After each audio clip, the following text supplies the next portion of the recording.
What's up, everybody?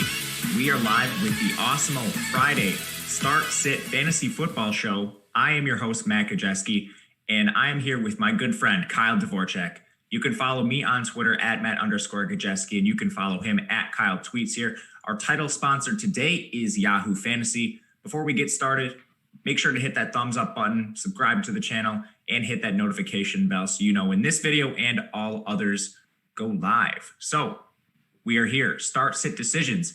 If you have questions, throw those into the chat, and Kyle and I will get to those throughout the show. But before we do, Kyle, what an exciting game we had last night. Denver taking on the Jets. It is everything we wanted that Chiefs-Ravens game to be. Went over the total, scored a ton of points, maybe not in the ways we expected. But what do you make of that game we saw last night? Maybe a turnaround spot here for Denver? Is Adam Gase going to get fired? I'm not really sure what to make of it. Dude, Adam Gase, how could a team employ Adam freaking Gase after that? How could they ever employ him? But how could they employ him after that? Oh my God, he's so incredibly bad. And that dovetails nicely into don't play any Jets. Jamison Crowder is in play, I guess. He's going to get a lot of targets. His target share numbers are going to be nice. And, you know, he's a guy who generally has a low ADOT, so it shouldn't be too hard for Sam Darnold, who's already not very good, now dealing with this shoulder sprain. Still shouldn't be that hard for him to hit Jamison Crowder. I think Crowder topped 100 yards. It was kind of garbage time-esque, but late in the game, hit the 100-yard bonus. Definitely helped me min cash some on Showdown. Outside of that, don't play any Jets on the other side of the ball. Tim Patrick had a good game, but I did see that KJ Hamler ended up not being able to finish the game, so I don't know how much we can rely on that. Rippon played well enough. They got the win, so it is what it is. I'm not too confident starting any receivers. Noah Fant got hurt, which really sucks. He was a young ascending tight end, crazy athletic, awesome college production. We'll have to see, some update on him. You can play Jerry Jeudy, but he didn't even, outproduce Tim Patrick. So you can't be excited about it. I played him in one league. I feel very happy that I got that touchdown, but I feel fortunate. I'm not banking on that touchdown. He's more of a deep flex play. Avoid playing players on bad teams should be the go-to. Melvin Gordon may be the only guy, if these two teams met up again, I would ever feel confident in playing just because, his market share numbers in the backfield are always going to be nice. Even when Phillip Lindsay returns, I'm not sure how much we see of Lindsay. We saw some of him in week one. I believe it was 7 carries and a target or 2. Gordon will probably still have a good enough projection. It won't be ideal, but the state of running back right now with all these injuries, you can't bench Gordon unless you went 5 running backs to start your draft. So you're playing Gordon. I don't know, bench everyone else if it's at all possible. Yeah, I agree. You're probably not trying to play anyone in Denver or New York if you can. It's funny. Some of the biggest takeaways from this game probably aren't even related to the teams. Like the turf at MetLife just continues to just steal souls. And I don't know what it is that players eventually are going to just not play there willingly. We're seeing players increasingly have their own voice. But, outside of that, I tried to look at just some usage stuff. Denver was in positive game script really for the first time this year. They ran 32 times and passed 31. I think that's what they want to do. I think they won't have much success. Their offensive line is in shambles. But yeah, outside of that, anything else you saw? The Jets, I'm not really trying to play a single player from that team. Yeah, man, Sam Darnold doesn't look very good. I believe that run though. That was, oh my God, that was so tilting because luckily I kind of I was talking about being lower on Sam Darnold and on the live before lock. Awesemo kind of talked me into getting a little exposure to Sam Darnold at captain, just enough that kind of hedged out of a really disappointing night not playing a lot of Sam Darnold. I think that was more yards on that run than he had in a game before in his entire career, single game. So don't expect that to happen again. Don't ever play Sam Darnold. Don't play players on bad teams. I'd rather take a player with a lower market share on a team where I know he could actually have a chance of scoring a touchdown, whereas you're just never going to get a touchdown out of Chris Hogan, I don't think. I agree. He's out there running wind sprints. It's funny you mentioned Darnold's rushing. I saw a statistic on Twitter this morning that Sam Darnold actually now has more yards after contact than Frank Gore this year. It's a fluke. It's a fluky stat, but it is currently true. And, speaking of the injury situation at MetLife, just stealing souls week after week, that is our first topic. We have a topical discussion for the Start Sit Show. Usually what we do here is answer your questions. If you have them in the chat, get them out there. Kyle and I will address all of them. And in the meantime, we're going to talk about the most important topics dealing with start sit decisions. And the first one is injuries. This week, we actually don't have a ton of people going into the week that are looking like game time decisions. There's actually some marquee players expected to return. Michael Thomas, Devontae Adams, They've both returned to practice. Davante Adams returned in a limited fashion. He does play on the Monday night game. A little bit of added concern there. We also just saw Allen Lazard in that same offense go down. He has core muscle injury, had surgery on that. So Adams' return would be a big, big factor for the Green Bay Packers. Can you start Michael Thomas, Davante Adams in their return from injury with confidence? Yeah, assuming they return, they are the entirety of their offense. I know I saw a report earlier that Michael Thomas is still not guaranteed to play, but all signs do generally point to him playing. So if they're going to be on the field, it's not like you're saying, oh, well, Christian Kirk could be back. Maybe you get some non-wind sprint targets from him. These are guys who control nearly the entirety of their passing game when they're healthy. I don't care if they're at 100%, 75%, 50%. You'd have to get to a point where like they wouldn't be playing for me to actually not play them. So any guy who is as much of a stud as either Davante Adams or Michael Thomas are, if they're on the field, I am playing them without hesitation. For sure. I completely agree with that. I think you run the risk somewhat of them coming out being a decoy, but you mentioned it. These teams just don't really have any other viable pass catchers. The Saints are going to use Alvin Kamara as the wide receiver one if Michael Thomas sits. The Packers are now down to Marquez Valdez-Scantling. I mean, Aaron Jones honestly might be the best pass catcher on that team right now with Lazard hurt and Davante Adams questionable. If Adams doesn't play, I think Aaron Jones, we could see a lot of receiving work out of him. But these aren't the only guys returning. We also have George Kittle, who returned to a full practice. We should see him back out there. DJ Chark returned to practice in a limited fashion. Not 100% sure if we'll see DJ Chark, but I do think he does add an element to the Jacksonville Jaguars offense that was lacking last Thursday. We saw they couldn't really attack downfield whatsoever, and it really affected everyone on that team outside of James Robinson. Any interest in George Kittle or DJ Chark, presumably coming back from injury? Yeah, George Kittle, he's all right. I'd have some interest in him. No, I mean, it's George freaking Kittle. Of course, I'm playing him as long as he the exact same argument, so I won't belabor it. His market share numbers are so good that even if he comes in at less than 100% health, you just play him. DJ Chark, I don't know how much I would be interested in playing him. We have a lot of injuries cropping up, so you may not have a choice. But his market share numbers in terms of targets were not very good when he was healthy. They have a lot of good enough guys, apparently. Keelan Cole has played well. Laviska Shenault gets it done both through the air and on the ground. James Robinson actually got some passes on that Thursday night game. So I'm not really looking to start him. Maybe you don't have another choice. But I think there are probably some guys who are borderline waiver wire plays that I would feel just as confident in playing. I do agree. I think some other situations to monitor are Christian Kirk, limited in practice. Also, not to mention DeAndre Hopkins. We kind of buried the lead there a little bit. DeAndre Hopkins didn't practice. So I think you have some news on this from the day. Apparently, it's going to come down to maybe a pain tolerance thing. DeAndre Hopkins, up to him if he can give it a go himself. What do we know about this?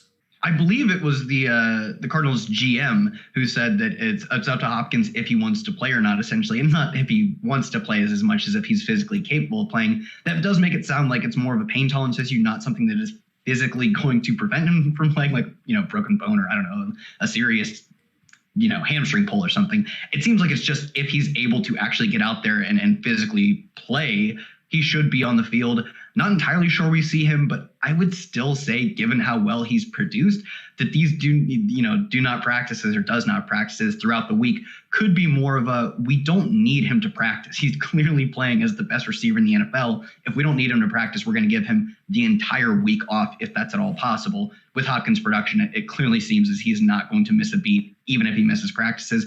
So I would at least monitor it. He's a guy that I don't think is as much of a lock as some other guys to play. These do not practices are a little bit concerning. If he doesn't play and Christian Kirk does play, I do think you kind of have to get a decent amount of Christian Kirk in your season long and in your DFS, lineups. It's not fun to say because Kirk has been so inefficient basically ever since Kyler entered the lineup, but who else are they going to throw to? And if either of these guys misses, I'm jamming in some Andy Isabella. I'm actually starting him. I didn't really have to start him. Like Andy Isabella, I love him. It's kind of a long shot to actually be a starting worthy play in most leagues. If either of these guys misses, I am starting him again. I know Keyshawn Johnson got some run, I believe, but I just can't bring myself to not play Isabella after what we've seen from him. Every time he's on the field, he's awesome. Yeah, I love Isabella too. You don't have to sell me on him. The only thing I'm cautioning against is Keyshawn Johnson playing about 2/3 of the snaps, Andy Isabella playing about 1/3. But you mentioned it. I do not know what Andy Isabella has to do to receive more work. He has 20 career targets, 15 career receptions for 303 yards and 3 scores. Like, the dude has been one of the most efficient wide receivers on his limited snaps in recent years. I mean, maybe you'd like to see this guy over a full sample in like an entire game, but it doesn't appear we're going to. I hope that changes this week. That would be music to my ears. A few other player notes as far as injuries go. Again, Will Fuller was added to the injury report midweek with a hamstring. I'm not sure why he's practicing at this point. Just let Will Fuller play in the games. Cam Akers is likely out again. That means we should get the Daryl Henderson show. He worked ahead of Malcolm Brown last week. Although the snaps were similar, Daryl Henderson was the one receiving the important work.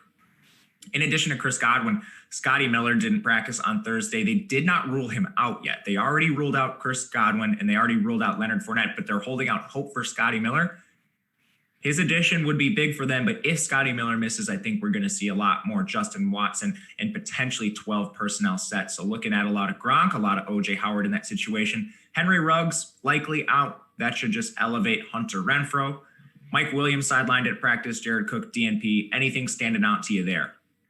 Yeah, you got a lot covered there. Cam Akers likely being out. I'm getting Daryl Henderson is like probably a fringe like RB1. He's like a low end RB1, high end RB2 to me. Daryl Henderson if you have. You got to start. Yeah, you got to start Daryl Henderson. Looked explosive on 20 carries to Malcolm Brown 7. After that, Scotty Miller, it doesn't seem like he's going to play. I wouldn't rule it out yet because they haven't ruled him out yet. But if he doesn't, Justin Watson, a very viable play. Justin Watson, a dude who's like incredible breakout age, market share numbers in college, small school player, I believe. But if he's going to be the number 2 receiver for Tom Brady, I'll probably get him in a decent amount of lineups. Tyler Johnson, a guy coming out of Minnesota, was like a dated darling, but just didn't seem to get the same buzz from NFL scouts, ends up getting waived by the team, sent to the practice squad, brought almost immediately back up. So he's a guy who you're definitely not starting, but maybe in like your deeper dynasty leagues, in my deeper dynasty leagues, I can tell you that much, I will have, some interest in picking him up. Let's see. I think that was it. I'm not sure if you touched on Jared Cook not practicing. Another guy who is probably not a starting worthy play, but Adam Troutman would be interesting as assumedly do you think he would start over Hill, or do you think they would still end up playing Hill, just give him that veteran deference? I think they'd rotate. Okay. They use a little bit of 12 personnel in New Orleans already, but they're using Troutman and Hill primarily as blockers. So New Orleans player personnel fluctuates a lot week to week. I'm not 100% sure I would be comfortable starting Troutman. Yeah, you're probably right there that, and they do not even just tight ends. They kind of rotate everyone who they're playing. They get Taysom Hill in weird snaps. Sometimes they get Josh Hill in. Sometimes it's Deontay Harris. So with Michael Thomas back in the fold, yeah, he's probably a guy that, unless it's like tight end premium, maybe you pick him up there. Outside of that, yeah, probably not as much of an interest. Hunter Renfrow, probably a really good play as an underdog with Brian Edwards out, Henry Ruggs likely out. And at the beginning of at the end of the summer, they were going to be going into the season with Tyrell Williams as their leading wide receiver, maybe their number 2 wide receiver. All of these guys out, they really have no one left. You're obviously playing Darren Waller. I know he basically got shut down last week, but it was versus New England. That's kind of their specialty, is shutting down players, especially on teams that aren't that good. Obviously get him back in your lineups. And Hunter Renfrow, I think, is a very solid flex play.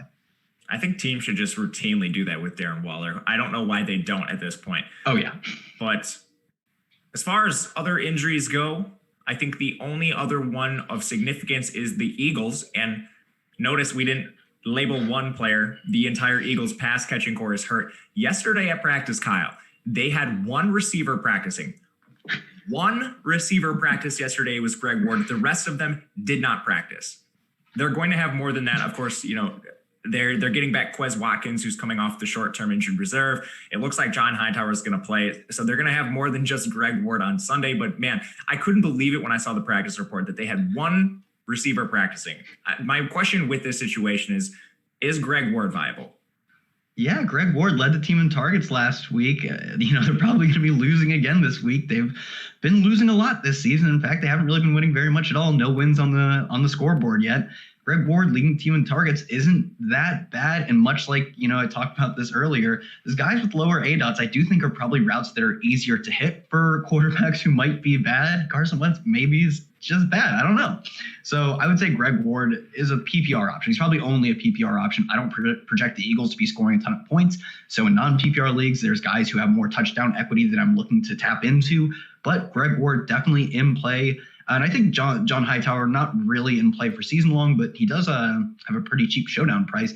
And he's a guy you could just at least stash. Maybe a guy you stash on the back of the roster. They spent a little bit of draft capital on him. And the only reason he didn't practice was an illness. So I assume generally you see that as long as a guy comes back, he's absolutely fine for the game he's playing in. So Hightower, maybe you could get him on the back of some of your deeper rosters. I don't think he's a horrible stash. I think his upside as a talent is probably higher than Greg Ward.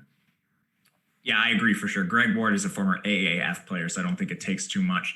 Now, a couple other notes. John Brown returned to practice. I thought we were going to get Gabriel Davis as a starting option. I don't think it's going to happen. So John Brown looks like a locked-in option for your lineups. Feel free to trot him out there. Leonard Fournette is out. And now if you were holding on to Ronald Jones shares, I think he's viable this week. What do you think about Ronald Jones? How about this? Okay, so I'm sure some teams will have Daryl Henderson or Ronald Jones just because neither of them were drafted highly. Do you have a preference between them if you had Daryl Henderson and Ronald Jones? I'm probably still taking Daryl Henderson. I'm scared. Even with Leonard Fournette out, I would be scared. They were talking up, Bruce Arians is talking up Keyshawn Vaughn, and he has routinely done whatever he can possibly do to bench Ronald Jones.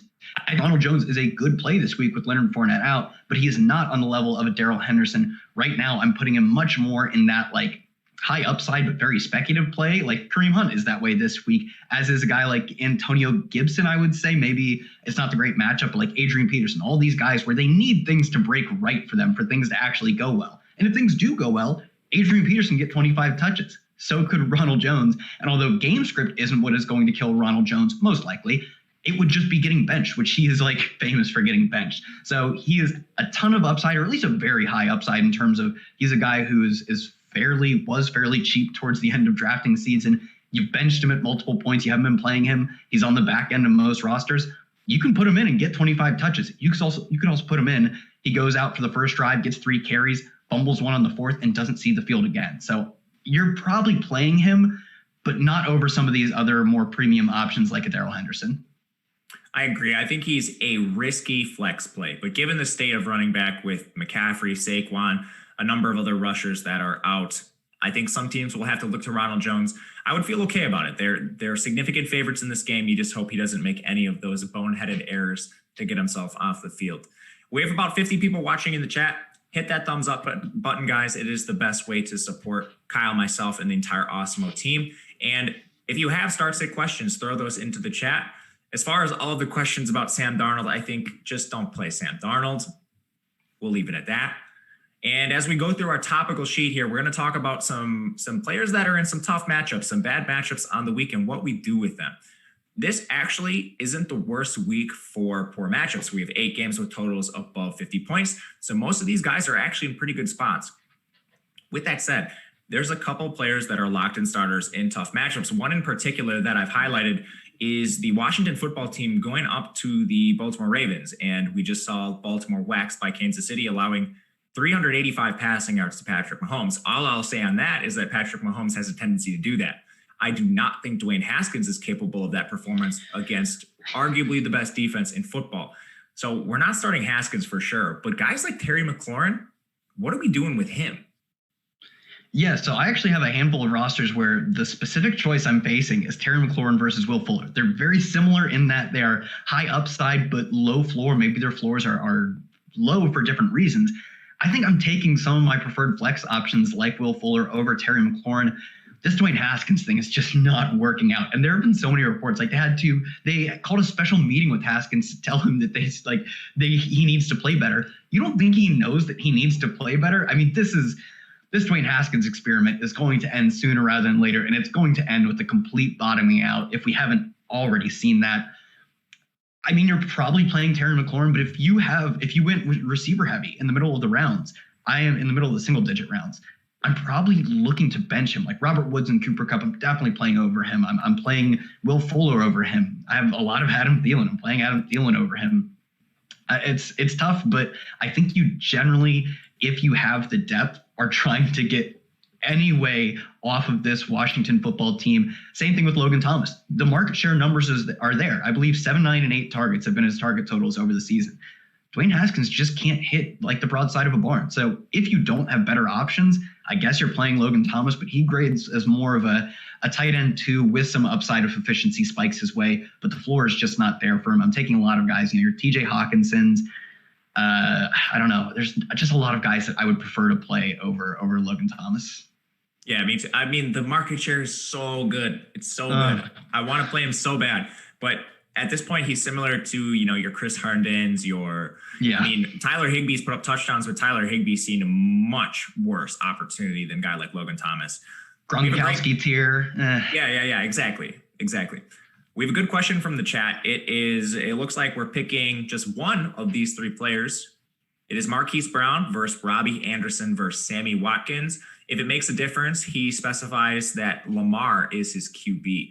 And man, I want to pick Marquis Brown so badly in this situation. In the first 2 games of the year, I thought they ran up the score so much that they didn't need to throw. Last week, Lamar just played so poorly that I don't think we've seen the full ceiling from that offense as far as passing goes with Marquis Brown. With that said, I still think I'm probably leaning Robbie Anderson over Marquis Brown. Robbie Anderson actually has a significant market share of the Carolina offense. He's functioning as the number 2 there. Marquis Brown, I think he's the 1 or 2 in a low volume passing attack for Baltimore that is probably going to utilize a lot of the ground game in a matchup they should win fairly easy over Washington. And Sammy Watkins, he is probably the wide receiver 3 or 4, I guess I should say pass catcher 3 or 4 in that offense. So I think he's clearly behind Tyreek. He's clearly behind Kelsey. And maybe he's behind Clyde Edwards-Helaire. So for me, it's between Brown and Anderson. And right now I have a slight preference to Anderson. What do you think on that? I can't get off. I can't not go back to Marquis Brown. I'm dipping my toes in the devil's water. And it's a horrible matchup in the sense of they're projected to annihilate Washington, which is not good. Like, of course you want your team to score points, but if one of those goes to a Lamar Jackson run, one of them goes to Mark Ingram, and one of them goes to Andrews, you have immediately lost. You are not going to get your money back on Marquis Brown. I think I'm still going to it. And maybe I'm also leaning to the advantage of, he said, correct, his quarterback was Lamar Jackson. I like stacking even in season-long leagues. I think it just gives you such an edge. If your opponent goes off, you're not immediately drawing dead. You have a decent amount of upside by doing that. So I'm going to stick with Marquis Brown here, and I'm sorry we didn't maybe give a concurrent answer between the 2 of us. For what it's worth, it's like a 50-50 decision for me. I pick Robbie Anderson based on volume alone because I project maybe 1 or 2 more targets, but I don't think you can really go wrong with Marquis Brown. Marquis Brown, of course, is the amazing big threat too. So, I mean, him and Lamar connect on a long pass. That's going to be really nice as well. Another one. He specifies an ugly start-sit question. It's full PPR league. It's Jeff Wilson versus Jk Dobbins versus Deandre Swift. So right away out of that 3, I'm ruling out Deandre Swift just because the 3-way timeshare there is so ugly. And Deandre Swift essentially has no role in the run game. Jk Dobbins, I think, is interesting. That is also a 3-way committee. And Jeff Wilson, that situation is just 2 backs. So at this point, I'm going to lean Jeff Wilson. Jerick McKinnon got banged up last week, and it looks like Raheem Mostert is not going to play. Jeff Wilson, I don't think he has the greatest role in San Francisco, but at least it's just 2 backs right now, and I do think he will play a decent amount. What do you think between Jeff Wilson, Jk Dobbins, and Deandre Swift? Yeah, I completely agree. You just like in the last one where Sammy Watkins was the guy you could just easily rule out based on his like periphery numbers. Deandre Swift is the same way, unfortunately, and I have a decent amount of Swift. I started getting onto him later in my best ball drafts. You're never trying to start him at this point. At this point, we need to see any sort of consistent weekly role before you're putting him in your lineups. I think Jeff Wilson's role is probably at worst as the 1B. Like you said, his numbers might have been a little bit better than we would expect because I believe it was a rib injury to McKinnon that kind of nicked him up, but he should be healthy this week.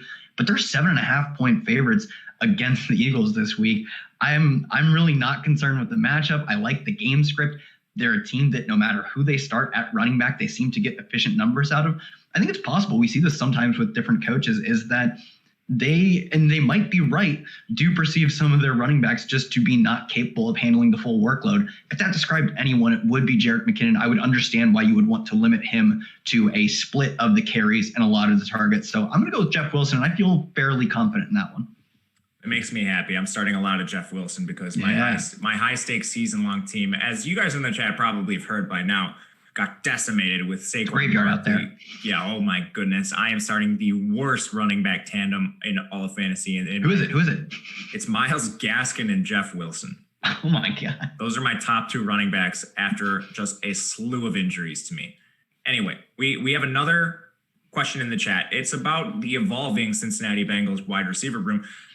We want to know if T. Higgins is viable, or do we think it is point chasing? I do not think it's point chasing. I think T. Higgins is clearly evolving into an every down receiver in this offense. If we look to his snap share from the first 3 weeks of the year, he jumps from 22% in week 1 to 65% in week 2, all the way up to 79% in week 3. That coincided with John Ross as a healthy scratch, and we're just not seeing A.J. Green play that same high level of snaps. I don't know if they're keeping him on a snap count or what. Maybe it's age related.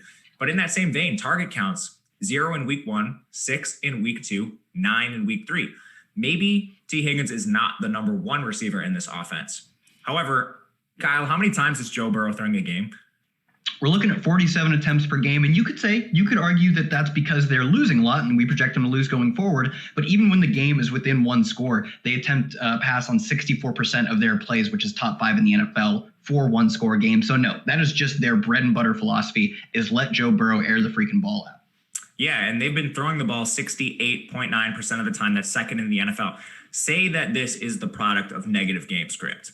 Well, they're also running 75 plays per game, which is second in the NFL. Even if you bring that pass rate down a tad, you're still getting a Joe Burrow attempting about 35 to 40 passes per game. That's immense volume for anyone in this receiving core. I think T. Higgins is startable on a week-to-week basis, and I think he's probably like a wide receiver 3 flex play almost on a weekly basis at this point. Where would you have him kind of on that scale? Maybe not a wide receiver 2, but I think he's certainly in play on a weekly basis for flex.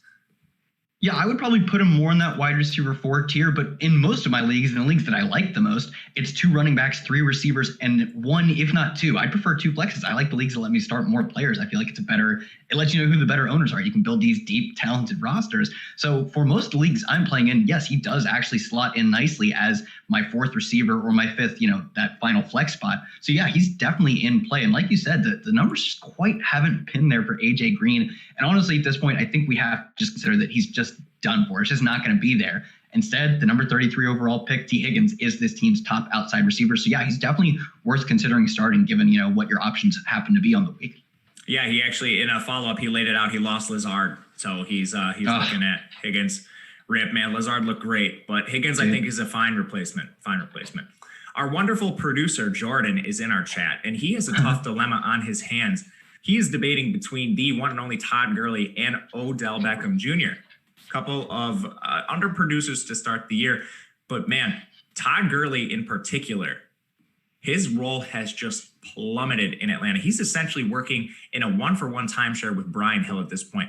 OBJ at least is still dominating targets. They're a very low volume passing attack in Cleveland, and it's hard to see them going away from that outside of negative game scripts. But I think Odell Beckham is the play here between Gurley and OBJ. What do you think on this?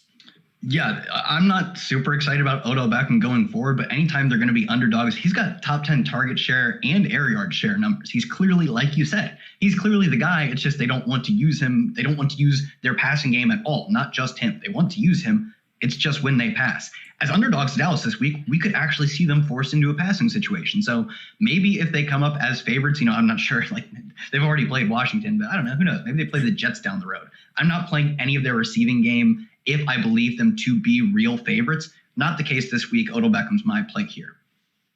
I like Odell Beckham quite a bit in that situation too. Sticking with the tough matchups for a second here, I think there's a couple other ones worth talking about.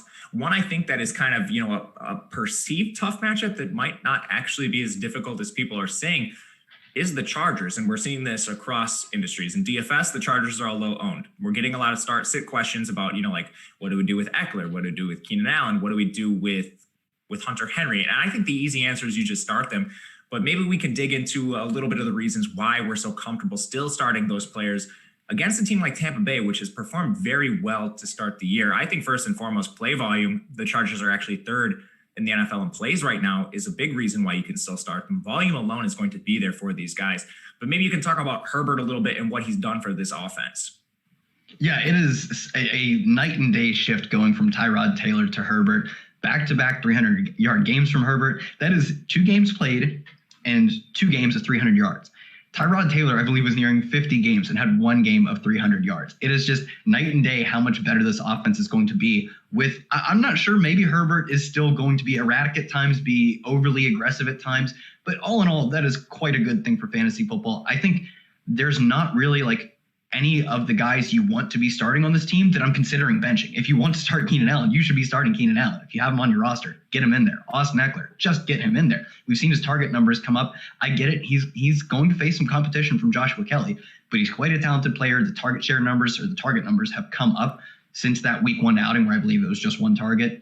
And Hunter Henry, again, all of these guys I like better with Justin Herbert. And you typically, I can't imagine a scenario where you have better options. I think they're all good plays, down to Josh Kelly being even like a fringe, like your roster you're talking about, your Gaskin Wilson roster.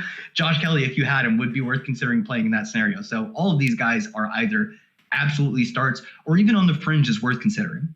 Yeah, I actually had a hypothetical question for you as a follow-up. You kind of answered it already. It was, so Joshua Kelly is probably the fringiest play of this group, and they are underdogs in this game by 7.5 points. I don't necessarily agree with that, but say you are dealing with a situation where you had a lot of injuries. Maybe you have Myles Gaskin, maybe you have Jeffrey Wilson, maybe you even have a guy like Daryl Henderson or Ronald Jones, players that project to see elevated workload. Where does Joshua Kelly fall in that range of players? Yeah, because it's hard for me to give him much of a receiving role in a game where that might be what they're forced to do, falls below all of those guys, but I would say definitely, I know people picked up Giants backs as guys they were maybe forced to play, playing him over them, still not playing him over Mike Davis. I would say he falls probably below even Jerick McKinnon, Jeff Wilson. I would say maybe around that like Rex Burkhead range where Burkhead's going to have a good receiving role, but I project at least a good rushing role, a good between the tackles role for Joshua Kelly. Burkhead, if he doesn't score those touchdowns, we're not quite talking about him in this rarefied air of fun streaming options. I would say he falls into that where he needs things to break right for him in a kind of major way, but he is at least worth considering. Yeah, I think he is worth considering too. Just so many plays for him. There's about 75 of you watching the stream right now. Thank you for being here. Hit that thumbs up button. It helps support Kyle and I. And of course, if you have questions, throw those into the chat. Kyle and I will get to them. Of course, this show is brought to you by Yahoo. Today's show sponsored by Yahoo Daily Fantasy Sports, the most trusted name in fantasy sports. Yahoo DFS now includes CSV upload and CSV edit features for those looking to play multiple lineups. Make better choices. Choose Yahoo Daily Fantasy. Fantastic fantasy platform over at Yahoo. Another question from the chat. Oh man, this is a tough one. Raymond's got one that's I'm going to be racking my brain over. It is Mike Davis versus Daryl Henderson in the flex. Man, this is a tough one. I actually kind of lean Henderson here, and I think that probably is a little bit contrarian. But Daryl Henderson, of course, we saw what he did last week. He now finds himself in a spot where the Rams are favored by 12.5 points. Conversely, Mike Davis comes in as an underdog. We know he has that fantastic pass game role, but I still do think that is a little bit fragile. His target counts of 8 and 9, which is significantly more than what Christian McCaffrey had. And I don't know if I'm buying Mike Davis as a better pass catcher than Christian McCaffrey at this point in the week. So I think that stat might be a little bit fluky. What do you think between Davis and Henderson? I don't think you can exactly go wrong, but if we're forced to pick right now, my lean is going to be Henderson for a team projected to score more points. Yeah, you stole the word right out of my mouth. I love the receiving role we've seen from Mike Davis, 17 targets, I believe, in 2 weeks. As you said, 9 and 8 catches, 8 catches both times. But it is quite fragile to think that he can maintain that crazy pace on a team that's probably going to be passing a lot as they continue to lose football games. If that number drops drastically, the carry numbers just probably aren't going to be able to be there as they trail versus Arizona, most likely. Whereas Henderson, his team both is favored and they want to run the ball a ton. And last week they gave him the carries. So I don't think you can go wrong. I very much agree with that, but I think you can go more right by going Henderson. I think the play is just so much of a higher floor play because Davis's targets are awesome, but they also could just be fluky. You have to consider the fact that they could be fluky, whereas Henderson's carries, as long as Akers is out, I actually don't think are that fluky. I think we can project him to fairly cleanly lead his team in carries, and his team's going to carry the ball a lot. So my lean's Henderson. Yeah, I agree. I just like the overall situation for Henderson moving forward. There's a chance he just carves out a full-time workload there with Malcolm Brown just functioning as a change of pace based on what we saw last week. Now, I think from Ryan in the chat, he's got a pretty interesting situation at the flex. He's Joe Mixon. It's Ward, so I'm anticipating this being Greg Ward and Terry McLaurin. For me, this isn't exactly a close decision. I like Joe Mixon a lot in this situation. Now, I know Joe Mixon's let you down so far. Joe Mixon's also played an incredibly tough slate of defenses, including Philly, Cleveland. I think the Chargers were their first matchup. So those are three elite defensive line units. In that span, we already talked about the play volume that Cincinnati's running overall. Joe Mixon's still 9th in the NFL in touches per game. Touches, well, let's consider this carries and targets. So just opportunities overall, 19.7 per game. That is still an immense number for a team in the best matchup they're going to have maybe all year. It's the best matchup certainly that they've had thus far against Jacksonville, where they are favored in this game. It's Mixon for me. Again, the options are Mixon, Greg Ward, and Terry McLaurin. It's a PPR league for what it's worth. Mixon, of course, his pass catching role shaky. Yeah, the pass catching role isn't great, but like you said, the overall touches are just going to be there. And then, this could be a game that they actually win for the first time of the season under, first time in Joe Burrow's career, could be the game they win. So Joe Mixon, even when they're losing, because they've only been losing or tying, has been getting touches. The upside is there for Mixon. I just don't really love Terry McLaurin running into this absolutely shredding Baltimore defense. So for me, Joe Mixon, and I agree, not that close. I think so too. So now we hit on your injuries, we hit on your tough matchups. Let's go to some streamers. So streamers, of course, these are mostly pertinent at the quarterback, tight end, and defensive position, but we'll give you some guys we like across the board. There are some matchups we want to target for streamers overall. A couple games that have some high totals with potential streaming options. Arizona taking on Carolina, that's a total above 50. You're streaming in that game more so because of injury than anything else. We need to look and see what happens to Hopkins and Christian Kirk throughout the week. But I think that would bring Andy Isabella in play. Maybe you're still looking at a guy like Dan Arnold. There's other games like Minnesota taking on Houston. I think people are going to look at Justin Jefferson potentially as a streamer option this week. If Will Fuller sits out, maybe we're going to get some fringy plays like Brandon Cooks is probably on rosters, but maybe Randall Cobb enters the picture. Any viable streamers from those two matchups specifically? Yeah, in the Arizona one, I'm only really looking to Andy Isabella if one of Christian Kirk or DeAndre Hopkins is out, and I'm only looking to Dan Arnold if both are out, and that would seem quite unlikely to get both of them to sit since both of them have a decent chance of playing. So for me, Dan Arnold probably just jumps into that Logan Thomas tier where the upside is there, but it's such speculative and the downside is quite close to zero. It's maybe one or two catches. So Andy Isabella, either guy sits out, I'm absolutely going there. Dan Arnold, a quite fringy play, but if both of these guys sit out, I actually do think he plays almost all the snaps. So he wouldn't be a bad play. Brandon Cooks, if you have him on the back of your roster and Will Fuller sits out, you're definitely playing him. I honestly think this matchup versus a terrible Minnesota defense. I believe the overall worst ranked defense by Pro Football Focus and the number 27, if I have that number correct, coverage unit. Brandon Cooks, I think you can honestly play even if Will Fuller plays. His market share numbers haven't been terrible. They've actually been quite comparable to Fuller in terms of targets and air yards. So for me, Brandon Cooks is actually a guy who, even in the scenario that Fuller plays, you're probably still putting in Brandon Cooks into your lineup as your final flex play, assuming most teams at this point have one or two guys that have been injured. Yeah, for sure. There's more injury situations too. I mean, we touched on Michael Thomas at the top. It looks like he's going to play. My question, I guess, for that one, if we're talking streamers in another high total game between New Orleans and Detroit, is how viable is Drew Brees at this point? A start-sit show here. There's a lot of issues I have with Drew Brees overall, his low ADOT, and for the first time, we're seeing that completion percentage drop with it. And there's a question on Fuller in the chat. Is there news on Fuller? Coach said he was fine. Yeah, I mean, he just mispracticed with a hamstring. So it's always, we're talking about Fuller as if he's fully questionable. I think Kyle and I both expect him to play, but just in case. Want to touch on Fuller ending up on the injury report after he seemingly left last week healthy. So that's why we're talking about Fuller. Now, as far as the Saints situation and Brees, I'm starting to lose some confidence in him. I know this game is a 54-point total, but are you going back to Brees? I mean, I am not losing confidence. I am shook on Breeze. I don't really know. I mean, I kind of think I do know what to make of this guy. He's a 40-plus-year-old quarterback who's at this point in his career just physically incapable of making the awesome throws he used to make. The good news is that he gets his the most reliable, not his most reliable, the most reliable receiver in the NFL, Michael Thomas, assumedly back in the fold, and Kamara is playing maybe better than he ever has before. So the weapons are there. He'll play indoors in a game with a 54-point total.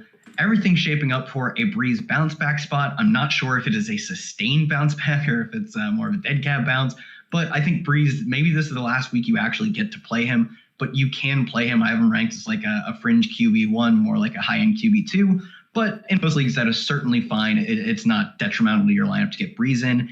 And generally, the waiver wires, I don't think there's anybody you can find off the wire right now that will be a better play than Breeze. I don't know. Your guy Ryan Fitzpatrick's on the waiver wire in a lot of leagues, and you seem to like him a lot. There's one guy you can find on the waiver wire who's better than Drew Brees. I've changed my mind. We'll get to that, guys. Now, there's questions. What's the update on Michael Thomas? We don't have a for sure update on him. He's playing for sure. We don't know yet. He's returned to a limited practice, and there's tentative optimism here. We're going to caution that he's going to come in as a game time decision. So we're not 100% sure on Michael Thomas. I think Michael Thomas' status does influence your take on Breeze here. I think if Michael Thomas plays, you like Breeze a lot more. If Michael Thomas is out, I'm looking to the waiver wire and potentially a guy like Ryan Fitzpatrick. And we keep mentioning him. This is your guy this week. I know you've been on Ryan Fitzpatrick for a little while now. What is there to potentially like about him as a streamer, maybe if you are a Drew Brees owner? I mean, what's not to like about Ryan Fitzpatrick, other than the fact that one time every year he's going to give you a negative 3-point game? Other than that 1 week, it's awesome. No, I mean, we saw it last week. The upside with Fitzpatrick, I think the one thing that we saw last week that should be maybe more encouraging than anything is the dude has legs. That's something that sort of has gone underrated throughout his career. I would say he has Sam Darnold-esque legs. No, he probably has better legs than Sam Darnold. And he has upside as an aggressive passer. And I think in most leagues, you are not penalized for interceptions nearly as much as you are rewarded for long touchdowns. If you're in a league where you get, I think maybe Scott Fishbowl is like this, where you get penalized for bad performances, both sacks and interceptions, sure, maybe you're much more concerned with playing Ryan Fitzpatrick. But in most normal leagues, Ryan Fitzpatrick's aggressiveness, the upside is asymmetric relative to the downside. And versus Seattle defense that has given up the most yards in the NFL to opposing passing games by a mile, in a game where Seattle also on offense is expected to shred, this should be a great game environment. Fitzpatrick is an awesome streaming option. And yeah, I would probably fairly confidently take him over Breeze if Thomas is out. I think I've actually been, I'm going to say it. I'll just take Breeze over, or take Fitzpatrick over Breeze, even if Thomas is in. It's certainly a hot take, but I actually don't agree with this. It looks like it's going to be a shootout for Miami. They're taking on Seattle. We've seen that defense have far, far, far better days. Now, that game also was a total above 50 or so points.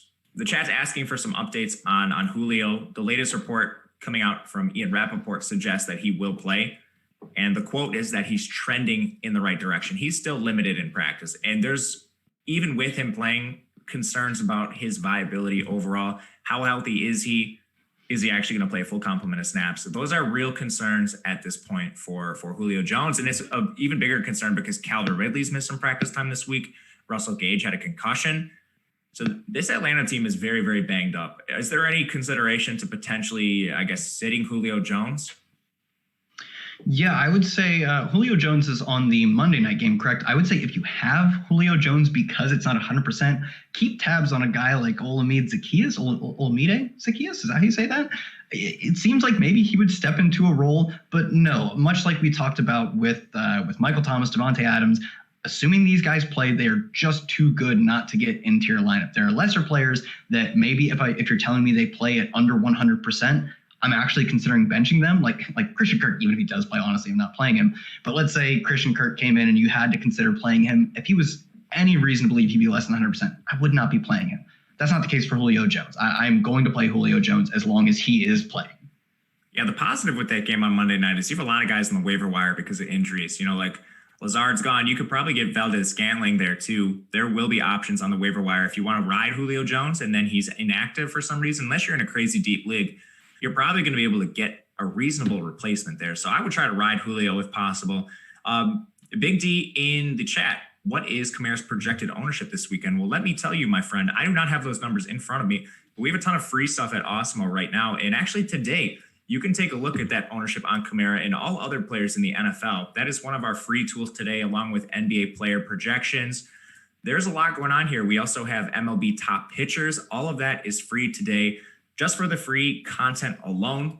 If you're into the NBA, we also have promo code Orlando right now, $5 NBA weekly pass. That is valid through October 4th. It gets you a ton of stuff, including player projections, ownership projections, and more for every showdown and single game slate for the NBA. Again, that is Orlando, like the city. And for you specifically talking about Kamara, make sure you head over to the site, check those out. They are free today. Amazing resource. Now, Diggs for the Bills. All right, so this is an interesting situation for the Bills. I don't think, so to put this simply, I don't think you're ever benching Stefan Diggs. He asked if he's going to go off. Diggs is one of the top receivers in the NFL right now. I don't think there's a ton else to say on Diggs. Are you worried at all about him? No. Why would you ever be worried about Stefan Diggs? He's awesome. Diggs is so good. Like, we are now seeing what it looks like had Minnesota actually appreciated what they had in Stefan Diggs. Josh Allen, being the normally erratic passer that he is, probably really freaking appreciates having a guy who can generate separation with his sick route running at will. Anybody he looks at, he can say, I'm going to be at least a yard away from you whenever this ball hits me. It might be 2 or 3 yards even. Stefan Diggs, no. Never bench Stefan Diggs. Yeah. And speaking of benching, let's move to this topic. Who are you benching in leagues? Or, who are you considering benching if you have better options? I think there's some really interesting spots here. For as much as we talked about liking Daryl Henderson for the Rams, I am not very interested in the Rams pass catchers. And it's not because the Rams are, projected to score a low amount of points or anything like this. It has more to do with how the Rams are playing football when they're leading games, and they're playing the Giants this week. They're projected to win this game by nearly 2 scores. The Rams are already running at the highest rate in the NFL. They're a fast team. They're running a lot of plays, but they're just running so much that it's not leading to many opportunities for their pass catchers. That's Cooper Kupp, Robert Woods, and in particular, I'll be fading Tyler Higbee. And if I'm a Tyler Higbee owner, I'm going to the waiver wire as quick as I possibly can, trying to get a guy like T.J. Hawkinson and just seeing what my options are. Tyler Higbee only ran a route on 40% of Jared Goff dropbacks in week 3. Now we're getting a guy who's running 40% of the routes on a team projected to run the ball at the highest rate in the league. Tyler Higbee is 3 touchdowns on 11 targets this year, but I don't see Tyler Higbee being a viable starter this week. What do you think about the Rams situation as far as the dichotomy between the pass catchers and the runners, and maybe anyone else you want to bench? Yeah, I think in most leagues, you're probably starting Cooper Kupp and Robert Woods, but Tyler Higbee actually is far enough down my rankings that he's a guy you can actually consider benching, given, like you said, he is what we saw all of last year up until the very end. And we've seen him throughout his career. He's a guy who, sure, because he plays on the Rams, who are going to score some points, has some spiky touchdown upside, but he's essentially a committee tight end. That's what he is. It's what he's always has been until 5 games probably last year. So for me, yeah, DJ Hawkinson would be a better play. I would slot him in probably just above Logan Thomas because I am not trying to tie myself down to Dwayne Haskins receivers. But yeah, there are a handful of plays that you should definitely be considering. And he's in the range where you could have feasibly been drafting 2 tight ends with him. It's not like we're saying bench George Kittle. You probably shouldn't have drafted another tight end if you drafted George Kittle. If you have a Mike Gesicki, for instance, on your roster, I'd be playing Mike Gesicki over Tyler Higbee. There are a lot of guys that I think you can viably start over Tyler Higbee because he's a committee tight end. Woods and Cooper Kupp, I think we saw last year Cooper Kupp is going to have more touchdown upside, although last year probably blew it a bit out of proportion because of the way he's used in the red zone specifically. Cooper Kupp, probably a better touchdown projection. So even in a game where you can see them running a lot, I'd prefer him over Woods, but it's quite close. These guys are both most likely starting, but I would say if you have them and Will Fuller, I'm probably starting Will Fuller over both of them. Yeah, I agree. I ultimately don't see there being too many better options over Kupp and Woods. Yeah. It's just one of those tough matchups you're going to have to ride out for a game. But Higbee, I think you can certainly bench. There's a couple other players who have, they're in questionable spots. One guy I've been wrestling with a lot is N'Keal Harry. He has fantastic market share numbers. Right now, he has a 24.5% target share. We saw him pop off for a 12-target game in there. But it hasn't been consistent. And not only that, he's one of the lowest ADOT receivers in the entire NFL. Last week, he only participated in 68% of New England's routes. He ran fewer routes than Damiere Byrd. It's a matchup where Kansas City is projected to win this game by 7 points. The total is well above 50, so the game environment for N'Keal Harry is very good. The market share numbers are very good. But for whatever reason, I just can't get myself excited about this guy. Are you willing to throw him into your lineups? Yeah, I'm willing to throw him into my lineups, but you said it. Basically, all he's doing is running like slants and screens in these low, like dig style routes.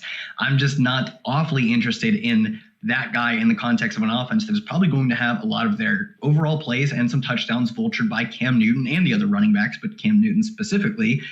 And yeah, he's just not on a per target basis, doesn't have a ton of upside. Like you said, Damiere Byrd seems to have a role. It's not a gigantic role, but it is a role in this offense. Harry is a guy that, you know, the game environment is good, and that probably gives him a certain amount of upside. But on a per target basis, I just don't love him. He really probably will end up needing either a touchdown or 7 to 8 targets to get there. And if you're not playing in a PPR league, I really can't find myself getting excited about Harry. A low end flex play. I think, a situation people with Harry could be wrestling with is maybe, you're debating an N'Keal Harry versus maybe a Hunter Renfrow style play. And in that situation, I think I actually prefer Hunter Renfrow. If you were given that choice, what would you go with? I was thinking about a handful of situations, and that's one that popped up. I would take Renfrow over him. If you got lucky and you picked up Marquez Valdes-Scantling, I would easily take Scantling over him.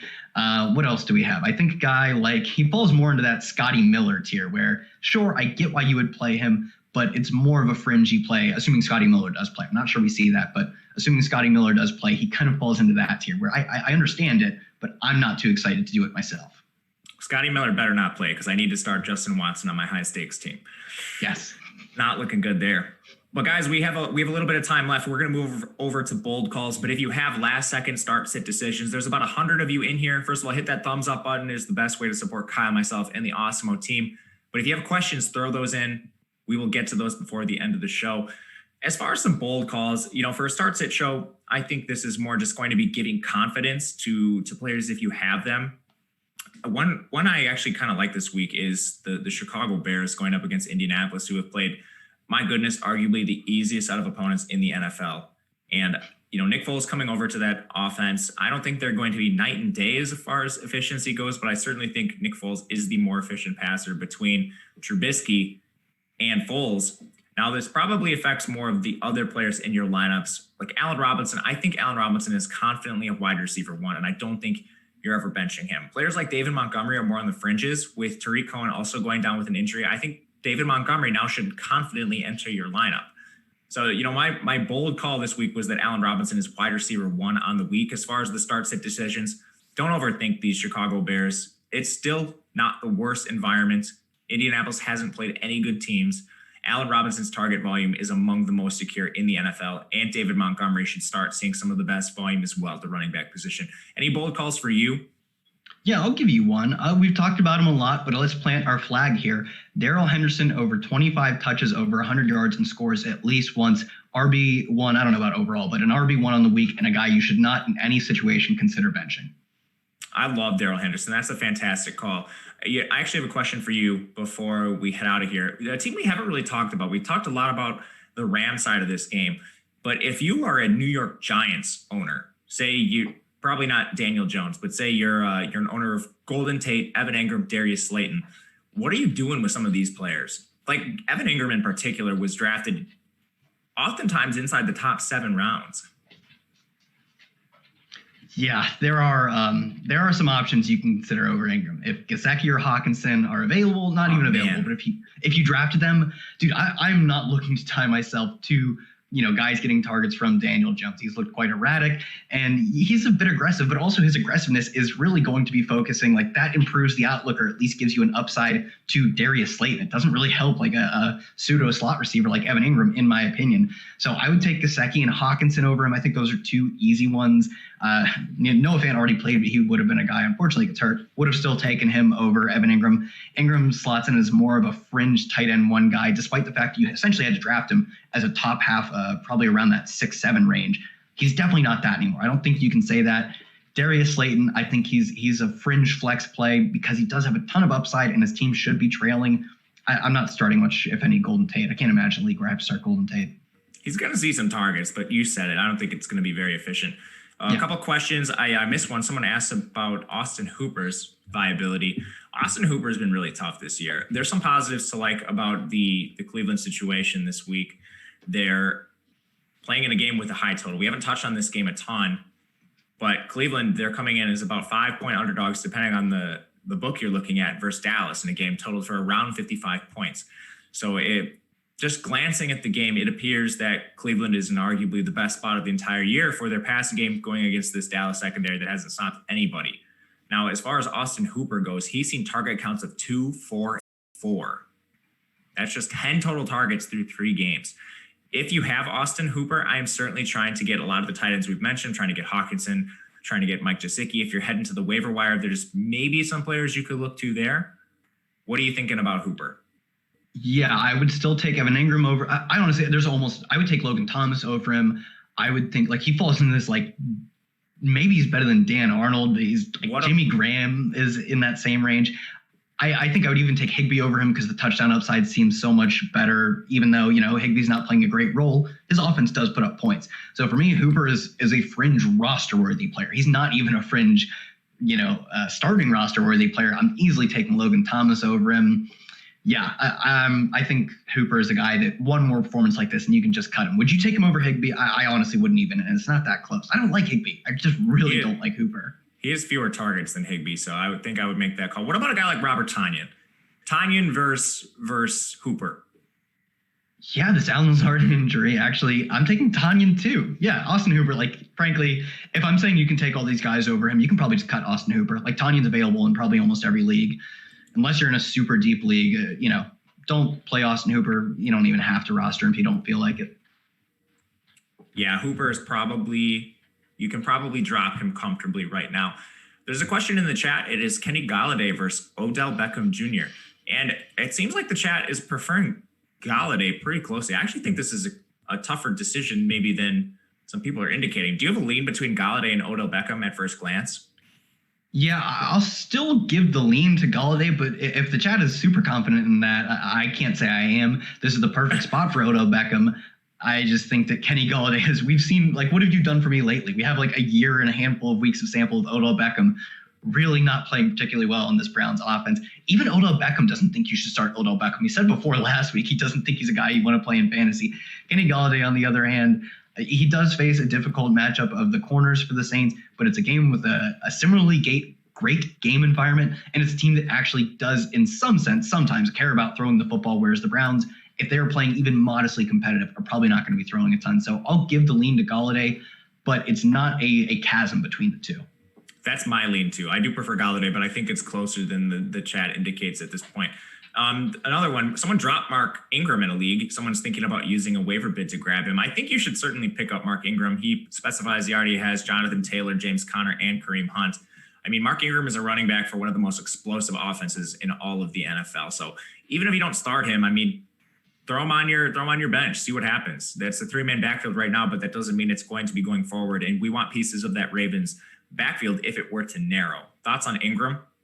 Yeah, I don't love starting Ingram, although we've seen Dobbins essentially operate as mostly a pass-catching back. He got those goal line carries early in the season, but I believe he leads the team in receiving snaps as far as the backfield goes. So Ingram in a game where they're winning or probably close, is probably when you want to start him. So I wouldn't take him over either 3 of the backs he mentioned, although he would be the perfect, this would be a great time to play him. He's a favorite, and that's typically where you want to play Mark Ingram. And Kareem Hunt is not a lock to play. So he's actually a great insurance policy to have on Kareem Hunt, who I believe this person said they have on the roster. So Ingram definitely should be rostered in every league. Maybe you don't have to start him in every league, but for this specific roster, he's actually awesome insurance. Yeah, I actually like this quite a bit. I think you go pick him up right now. Yeah. But that'll do it for us today, guys. Thanks, of course, to Yahoo, our title sponsor. Of course, check out the Awesemo Express Pass for Showdown. You can get projections, ownership, everything you need. I am on Twitter at Matt_Gajewski. Follow me there. He is Kyle Dvorchak at Kyle Tweets here. Thank you guys so much. We will be back again next week for more start sit decisions. Thank you for all the questions. It was a lot of fun. Good luck out there.